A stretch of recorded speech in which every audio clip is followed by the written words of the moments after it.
ಚಿನ್ನಸ್ವಾಮಿ ಸ್ಟೇಡಿಯಂನಲ್ಲಿ ನಿನ್ನೆ ನಡೆದಂತಹ ಒಂದು ದುರಂತ ನಿಜಕ್ಕೂ ಕಪ್ಪು ಚುಕ್ಕಿಯಾಗಿ ಪರಿಣಮಿಸಿದೆ. 11 ಜನ ಆರ್ಸಿಬಿ ಫ್ಯಾನ್ಸ್ ಪ್ರಾಣವನ್ನೇ ಕಳ್ಕೊಂಡಿದ್ದಾರೆ. ಸಂಭ್ರಮಾಚರಣೆಯ ಸಂದರ್ಭದಲ್ಲಿ ಸಂಭ್ರಮಕ್ಕೆ ಸಾಕ್ಷಿ ಆಗಬೇಕಾಗಿದ್ದಂಥವರು ಸೂತಕಕ್ಕೆ ಸಾಕ್ಷಿಯಾಗಿದ್ದಾರೆ. ನಿನ್ನೆ ಸಾವಿನ ಮನೆಯಾಗಿತ್ತು ಚಿನ್ನಸ್ವಾಮಿ ಸ್ಟೇಡಿಯಂ. ಆರ್ಸಿಬಿ ಟೀಮನ್ನ ಕಣ್ತುಂಬಿಕೊಳ್ಳೋದಕ್ಕೆ ಅಭಿಮಾನಿಗಳ ಸಾಗರವೇ ಹರಿದು ಬಂತು. ಜನಸಾಗರದ ಸುನಾಮಿಗೆ ಫ್ಯಾನ್ಸ್ ನರಳಾಡಿದ್ದಾರೆ. ನೂಕಾಟ, ತಳ್ಳಾಟ, ಕಾಲ್ ತುಳಿತ, ಆಕ್ರಂದನ, ಕಣ್ಣೀರು ನಿನ್ನೆ ಚಿನ್ನಸ್ವಾಮಿ ಸ್ಟೇಡಿಯಂ ಅಲ್ಲಿ ಕೇಳಿ ಬಂದಿದ್ದು. ಪಟಾಕಿಯ ಸದ್ದು, ಸಿಹಿ ಹಂಚೋದು, ಕುಣಿದು ಕುಪ್ಪಳಿಸೋದು, ಆ ಸಂಭ್ರಮದ ನಗು ನಿನ್ನೆ ನೋಡ್ಬೇಕಾಗಿತ್ತು ನಾವು. ಆದರೆ ನಿನ್ನೆ ಅಲ್ಲಿ ಆಗಿದ್ದೇ ಬೇರೆ.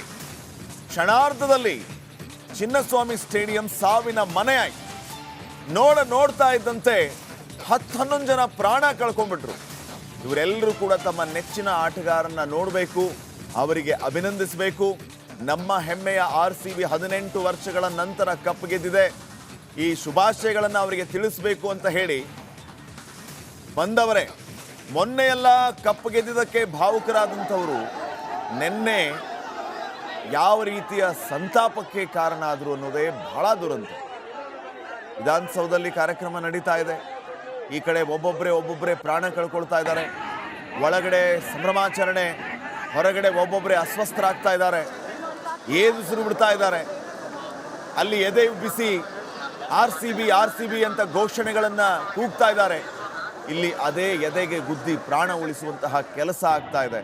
ನಿಜಕ್ಕೂ ಇಂಥ ದುರಂತಕ್ಕೆ ನಮ್ಮ ರಾಜ್ಯ ಸಾಕ್ಷಿಯಾಗಿದ್ದು ದೊಡ್ಡ ದುರಂತವೇ ಸರಿ. ಸಂಭ್ರಮಾಚರಣೆಗೆ ಇಡೀ ದೇಶ ನಮ್ಮನ್ನು ತಿರುಗಿ ನೋಡಬೇಕಾಗಿತ್ತು. ವರ್ಲ್ಡ್ ಕಪ್ ಗೆದ್ದಾಗ ಮುಂಬೈಯಲ್ಲಿ 3-5 ಲಕ್ಷ ಜನ ಸೇರಿದ್ರು, ಎಲ್ಲೂ ಒಂದು ದುರಂತ ನಡೆದು ಹೋಗಲಿಲ್ಲ. ಆದರೆ ಬೆಂಗಳೂರಿನಲ್ಲಿ ಒಂದು 10-15 ಸಾವಿರ ಜನ ಅಥವಾ 3 ಲಕ್ಷನೋ 4 ಲಕ್ಷನೋ ಜನ ಸೇರ್ತಾರೆ ಅನ್ನುವಂತಹ ನಿರೀಕ್ಷೆ ಇದ್ದಾಗ್ಯೂ ಕೂಡ ಯಾಕೆ ಇಂಥ ದಾವಂತ, ಯಾಕೆ ಇಂಥ ಅಚಾತುರ್ಯ ಅನ್ನುವಂತಹ ಪ್ರಶ್ನೆ ನಮ್ಮನ್ನು ಕಾಡ್ತಾ ಇದೆ. ಚಿನ್ನಸ್ವಾಮಿ ಸ್ಟೇಡಿಯಂನಲ್ಲಿ ನಿನ್ನೆ ನಡೆದಂತಹ ಒಂದು ದುರಂತ ನಿಜಕ್ಕೂ ಕಪ್ಪು ಚುಕ್ಕಿಯಾಗಿ ಪರಿಣಮಿಸಿದೆ. 11 ಜನ ಆರ್ಸಿಬಿ ಫ್ಯಾನ್ಸ್ ಪ್ರಾಣವನ್ನೇ ಕಳ್ಕೊಂಡಿದ್ದಾರೆ. ಸಂಭ್ರಮಾಚರಣೆಯ ಸಂದರ್ಭದಲ್ಲಿ ಸಂಭ್ರಮಕ್ಕೆ ಸಾಕ್ಷಿ ಆಗಬೇಕಾಗಿದ್ದಂಥವರು ಸೂತಕಕ್ಕೆ ಸಾಕ್ಷಿಯಾಗಿದ್ದಾರೆ. ನಿನ್ನೆ ಸಾವಿನ ಮನೆಯಾಗಿತ್ತು ಚಿನ್ನಸ್ವಾಮಿ ಸ್ಟೇಡಿಯಂ. ಆರ್ಸಿಬಿ ಟೀಮನ್ನ ಕಣ್ತುಂಬಿಕೊಳ್ಳೋದಕ್ಕೆ ಅಭಿಮಾನಿಗಳ ಸಾಗರವೇ ಹರಿದು ಬಂತು. ಜನಸಾಗರದ ಸುನಾಮಿಗೆ ಫ್ಯಾನ್ಸ್ ನರಳಾಡಿದ್ದಾರೆ. ನೂಕಾಟ, ತಳ್ಳಾಟ, ಕಾಲ್ ತುಳಿತ, ಆಕ್ರಂದನ, ಕಣ್ಣೀರು ನಿನ್ನೆ ಚಿನ್ನಸ್ವಾಮಿ ಸ್ಟೇಡಿಯಂ ಅಲ್ಲಿ ಕೇಳಿ ಬಂದಿದ್ದು. ಪಟಾಕಿಯ ಸದ್ದು, ಸಿಹಿ ಹಂಚೋದು, ಕುಣಿದು ಕುಪ್ಪಳಿಸೋದು, ಆ ಸಂಭ್ರಮದ ನಗು ನಿನ್ನೆ ನೋಡ್ಬೇಕಾಗಿತ್ತು ನಾವು. ಆದರೆ ನಿನ್ನೆ ಅಲ್ಲಿ ಆಗಿದ್ದೇ ಬೇರೆ. ಕ್ಷಣಾರ್ಧದಲ್ಲಿ ಚಿನ್ನಸ್ವಾಮಿ ಸ್ಟೇಡಿಯಂ ಸಾವಿನ ಮನೆಯಾಯಿತು. ನೋಡ್ತಾ ಇದ್ದಂತೆ 10-11 ಜನ ಪ್ರಾಣ ಕಳ್ಕೊಂಡ್ಬಿಟ್ರು. ಇವರೆಲ್ಲರೂ ಕೂಡ ತಮ್ಮ ನೆಚ್ಚಿನ ಆಟಗಾರನ್ನ ನೋಡಬೇಕು, ಅವರಿಗೆ ಅಭಿನಂದಿಸಬೇಕು. ನಮ್ಮ ಹೆಮ್ಮೆಯ ಆರ್ಸಿಬಿ 18 ವರ್ಷಗಳ ನಂತರ ಕಪ್ ಗೆದ್ದಿದೆ, ಈ ಶುಭಾಶಯಗಳನ್ನು ಅವರಿಗೆ ತಿಳಿಸಬೇಕು ಅಂತ ಹೇಳಿ ಬಂದವರೇ. ಮೊನ್ನೆಯೆಲ್ಲ ಕಪ್ ಗೆದ್ದಿದ್ದಕ್ಕೆ ಭಾವುಕರಾದಂಥವರು ನಿನ್ನೆ ಯಾವ ರೀತಿಯ ಸಂತಾಪಕ್ಕೆ ಕಾರಣ ಆದರು ಅನ್ನೋದೇ ಬಹಳ ದುರಂತ. ವಿಧಾನಸೌಧದಲ್ಲಿ ಕಾರ್ಯಕ್ರಮ ನಡೀತಾ ಇದೆ. ಈ ಕಡೆ ಒಬ್ಬೊಬ್ಬರೇ ಪ್ರಾಣ ಕಳ್ಕೊಳ್ತಾ ಇದ್ದಾರೆ. ಒಳಗಡೆ ಸಂಭ್ರಮಾಚರಣೆ, ಹೊರಗಡೆ ಒಬ್ಬೊಬ್ಬರೇ ಅಸ್ವಸ್ಥರಾಗ್ತಾ ಇದ್ದಾರೆ, ಏದುಸಿರು ಬಿಡ್ತಾ ಇದ್ದಾರೆ. ಅಲ್ಲಿ ಎದೆ ಉಬ್ಬಿಸಿ ಆರ್ಸಿಬಿ ಅಂತ ಘೋಷಣೆಗಳನ್ನು ಕೂಗ್ತಾ ಇದ್ದಾರೆ. ಇಲ್ಲಿ ಅದೇ ಎದೆಗೆ ಗುದ್ದಿ ಪ್ರಾಣ ಉಳಿಸುವಂತಹ ಕೆಲಸ ಆಗ್ತಾ ಇದೆ. ನಿಜಕ್ಕೂ ಇಂಥ ದುರಂತಕ್ಕೆ ನಮ್ಮ ರಾಜ್ಯ ಸಾಕ್ಷಿಯಾಗಿದ್ದು ದೊಡ್ಡ ದುರಂತವೇ ಸರಿ. ಸಂಭ್ರಮಾಚರಣೆಗೆ ಇಡೀ ದೇಶ ನಮ್ಮನ್ನು ತಿರುಗಿ ನೋಡಬೇಕಾಗಿತ್ತು. ವರ್ಲ್ಡ್ ಕಪ್ ಗೆದ್ದಾಗ ಮುಂಬೈಯಲ್ಲಿ 3-5 ಲಕ್ಷ ಜನ ಸೇರಿದ್ರು, ಎಲ್ಲೂ ಒಂದು ದುರಂತ ನಡೆದು ಹೋಗಲಿಲ್ಲ. ಆದರೆ ಬೆಂಗಳೂರಿನಲ್ಲಿ ಒಂದು 10-15 ಸಾವಿರ ಜನ ಅಥವಾ 3 ಲಕ್ಷನೋ 4 ಲಕ್ಷನೋ ಜನ ಸೇರ್ತಾರೆ ಅನ್ನುವಂತಹ ನಿರೀಕ್ಷೆ ಇದ್ದಾಗ್ಯೂ ಕೂಡ ಯಾಕೆ ಇಂಥ ದಾವಂತ, ಯಾಕೆ ಇಂಥ ಅಚಾತುರ್ಯ ಅನ್ನುವಂತಹ ಪ್ರಶ್ನೆ ನಮ್ಮನ್ನು ಕಾಡ್ತಾ ಇದೆ. ಚಿನ್ನಸ್ವಾಮಿ ಸ್ಟೇಡಿಯಂನಲ್ಲಿ ನಿನ್ನೆ ನಡೆದಂತಹ ಒಂದು ದುರಂತ ನಿಜಕ್ಕೂ ಕಪ್ಪು ಚುಕ್ಕಿಯಾಗಿ ಪರಿಣಮಿಸಿದೆ. 11 ಜನ ಆರ್ಸಿಬಿ ಫ್ಯಾನ್ಸ್ ಪ್ರಾಣವನ್ನೇ ಕಳ್ಕೊಂಡಿದ್ದಾರೆ. ಸಂಭ್ರಮಾಚರಣೆಯ ಸಂದರ್ಭದಲ್ಲಿ ಸಂಭ್ರಮಕ್ಕೆ ಸಾಕ್ಷಿ ಆಗಬೇಕಾಗಿದ್ದಂಥವರು ಸೂತಕಕ್ಕೆ ಸಾಕ್ಷಿಯಾಗಿದ್ದಾರೆ. ನಿನ್ನೆ ಸಾವಿನ ಮನೆ ಆಗಿತ್ತು ಚಿನ್ನಸ್ವಾಮಿ ಸ್ಟೇಡಿಯಂ. RCB ಟೀಮ್ ಅನ್ನ ಕಣ್ತುಂಬಿಕೊಳ್ಳೋದಕ್ಕೆ ಅಭಿಮಾನಿಗಳ ಸಾಗರವೇ ಹರಿದು ಬಂತು. ಜನಸಾಗರದ ಸುನಾಮಿಗೆ ಫ್ಯಾನ್ಸ್ ನರಳಾಡಿದ್ದಾರೆ. ನೂಕಾಟ, ತಳ್ಳಾಟ, ಕಾಲ್ ತುಳಿತ, ಆಕ್ರಂದನ, ಕಣ್ಣೀರು ನಿನ್ನೆ ಚಿನ್ನಸ್ವಾಮಿ ಸ್ಟೇಡಿಯಂ ಅಲ್ಲಿ ಕೇಳಿ ಬಂದಿದ್ದು. ಪಟಾಕಿಯ ಸದ್ದು, ಸಿಹಿ ಹಂಚೋದು, ಕುಣಿದು ಕುಪ್ಪಳಿಸೋದು, ಆ ಸಂಭ್ರಮದ ನಗು ನಿನ್ನೆ ನೋಡ್ಬೇಕಾಗಿತ್ತು ನಾವು. ಆದರೆ ನಿನ್ನೆ ಅಲ್ಲಿ ಆಗಿದ್ದೇ ಬೇರೆ. ಕ್ಷಣಾರ್ಧದಲ್ಲಿ ಚಿನ್ನಸ್ವಾಮಿ ಸ್ಟೇಡಿಯಂ ಸಾವಿನ ಮನೆ ಆಯ್ತು. ನೋಡ್ತಾ ಇದ್ದಂತೆ 10-11 ಜನ ಪ್ರಾಣ ಕಳ್ಕೊಂಡ್ಬಿಟ್ರು.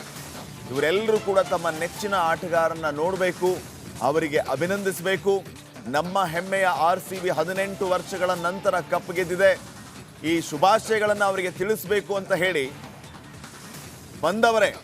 ಮೊನ್ನೆಯೆಲ್ಲ ಕಪ್ ಗೆದ್ದಿದ್ದಕ್ಕೆ ಭಾವುಕರಾದಂಥವರು ನಿನ್ನೆ ಯಾವ ರೀತಿಯ ಸಂತಾಪಕ್ಕೆ ಕಾರಣ ಆದರು ಅನ್ನೋದೇ ಬಹಳ ದುರಂತ. ವಿಧಾನಸೌಧದಲ್ಲಿ ಕಾರ್ಯಕ್ರಮ ನಡೀತಾ ಇದೆ. ಈ ಕಡೆ ಒಬ್ಬೊಬ್ಬರೇ ಪ್ರಾಣ ಕಳ್ಕೊಳ್ತಾ ಇದ್ದಾರೆ. ಒಳಗಡೆ ಸಂಭ್ರಮಾಚರಣೆ, ಹೊರಗಡೆ ಒಬ್ಬೊಬ್ಬರೇ ಅಸ್ವಸ್ಥರಾಗ್ತಾ ಇದ್ದಾರೆ, ಏದುಸಿರು ಬಿಡ್ತಾ ಇದ್ದಾರೆ. ಅಲ್ಲಿ ಎದೆ ಉಬ್ಬಿಸಿ RCB ಅಂತ ಘೋಷಣೆಗಳನ್ನು ಕೂಗ್ತಾ ಇದ್ದಾರೆ. ಇಲ್ಲಿ ಅದೇ ಎದೆಗೆ ಗುದ್ದಿ ಪ್ರಾಣ ಉಳಿಸುವಂತಹ ಕೆಲಸ ಆಗ್ತಾ ಇದೆ. ನಿಜಕ್ಕೂ ಇಂಥ ದುರಂತಕ್ಕೆ ನಮ್ಮ ರಾಜ್ಯ ಸಾಕ್ಷಿಯಾಗಿದ್ದು ದೊಡ್ಡ ದುರಂತವೇ ಸರಿ. ಸಂಭ್ರಮಾಚರಣೆಗೆ ಇಡೀ ದೇಶ ನಮ್ಮನ್ನು ತಿರುಗಿ ನೋಡಬೇಕಾಗಿತ್ತು. ವರ್ಲ್ಡ್ ಕಪ್ ಗೆದ್ದಾಗ ಮುಂಬೈಯಲ್ಲಿ 3-5 ಲಕ್ಷ ಜನ ಸೇರಿದ್ರು, ಎಲ್ಲೂ ಒಂದು ದುರಂತ ನಡೆದು ಹೋಗಲಿಲ್ಲ. ಆದರೆ ಬೆಂಗಳೂರಿನಲ್ಲಿ ಒಂದು 10-15 ಸಾವಿರ ಜನ ಅಥವಾ 3 ಲಕ್ಷನೋ 4 ಲಕ್ಷನೋ ಜನ ಸೇರ್ತಾರೆ ಅನ್ನುವಂತಹ ನಿರೀಕ್ಷೆ ಇದ್ದಾಗ್ಯೂ ಕೂಡ ಯಾಕೆ ಇಂಥ ಧಾವಂತ, ಯಾಕೆ ಇಂಥ ಅಚಾತುರ್ಯ ಅನ್ನುವಂತಹ ಪ್ರಶ್ನೆ ನಮ್ಮನ್ನು ಕಾಡ್ತದೆ. ಚಿನ್ನಸ್ವಾಮಿ ಸ್ಟೇಡಿಯಂನಲ್ಲಿ ನಿನ್ನೆ ನಡೆದಂತಹ ಒಂದು ದುರಂತ ನಿಜಕ್ಕೂ ಕಪ್ಪು ಚುಕ್ಕಿಯಾಗಿ ಪರಿಣಮಿಸಿದೆ. 11 ಜನ RCB ಫ್ಯಾನ್ಸ್ ಪ್ರಾಣವನ್ನೇ ಕಳ್ಕೊಂಡಿದ್ದಾರೆ. ಸಂಭ್ರಮಾಚರಣೆಯ ಸಂದರ್ಭದಲ್ಲಿ ಸಂಭ್ರಮಕ್ಕೆ ಸಾಕ್ಷಿ ಆಗಬೇಕಾಗಿದ್ದಂಥವರು ಸೂತಕಕ್ಕೆ ಸಾಕ್ಷಿಯಾಗಿದ್ದಾರೆ. ನಿನ್ನೆ ಸಾವಿನ ಮನೆ ಆಗಿತ್ತು ಚಿನ್ನಸ್ವಾಮಿ ಸ್ಟೇಡಿಯಂ. RCB ಟೀಮ್ ಅನ್ನ ಕಣ್ತುಂಬಿಕೊಳ್ಳೋದಕ್ಕೆ ಅಭಿಮಾನಿಗಳ ಸಾಗರವೇ ಹರಿದು ಬಂತು. ಜನಸಾಗರದ ಸುನಾಮಿಗೆ ಫ್ಯಾನ್ಸ್ ನರಳಾಡಿದ್ದಾರೆ. ನೂಕಾಟ, ತಳ್ಳಾಟ, ಕಾಲ್ ತುಳಿತ, ಆಕ್ರಂದನ, ಕಣ್ಣೀರು ನಿನ್ನೆ ಚಿನ್ನಸ್ವಾಮಿ ಸ್ಟೇಡಿಯಂ ಅಲ್ಲಿ ಕೇಳಿ ಬಂದಿದ್ದು. ಪಟಾಕಿಯ ಸದ್ದು, ಸಿಹಿ ಹಂಚೋದು, ಕುಣಿದು ಕುಪ್ಪಳಿಸೋದು, ಆ ಸಂಭ್ರಮದ ನಗು ನಿನ್ನೆ ನೋಡ್ಬೇಕಾಗಿತ್ತು ನಾವು. ಆದರೆ ನಿನ್ನೆ ಅಲ್ಲಿ ಆಗಿದ್ದೇ ಬೇರೆ. ಕ್ಷಣಾರ್ಧದಲ್ಲಿ ಚಿನ್ನಸ್ವಾಮಿ ಸ್ಟೇಡಿಯಂ ಸಾವಿನ ಮನೆ ಆಯ್ತು. ನೋಡ್ತಾ ಇದ್ದಂತೆ 10-11 ಜನ ಪ್ರಾಣ ಕಳ್ಕೊಂಡ್ಬಿಟ್ರು. ಇವರೆಲ್ಲರೂ ಕೂಡ ತಮ್ಮ ನೆಚ್ಚಿನ ಆಟಗಾರನ್ನ ನೋಡಬೇಕು, ಅವರಿಗೆ ಅಭಿನಂದಿಸಬೇಕು. ನಮ್ಮ ಹೆಮ್ಮೆಯ RCB 18 ವರ್ಷಗಳ ನಂತರ ಕಪ್ ಗೆದ್ದಿದೆ, ಈ ಶುಭಾಶಯಗಳನ್ನು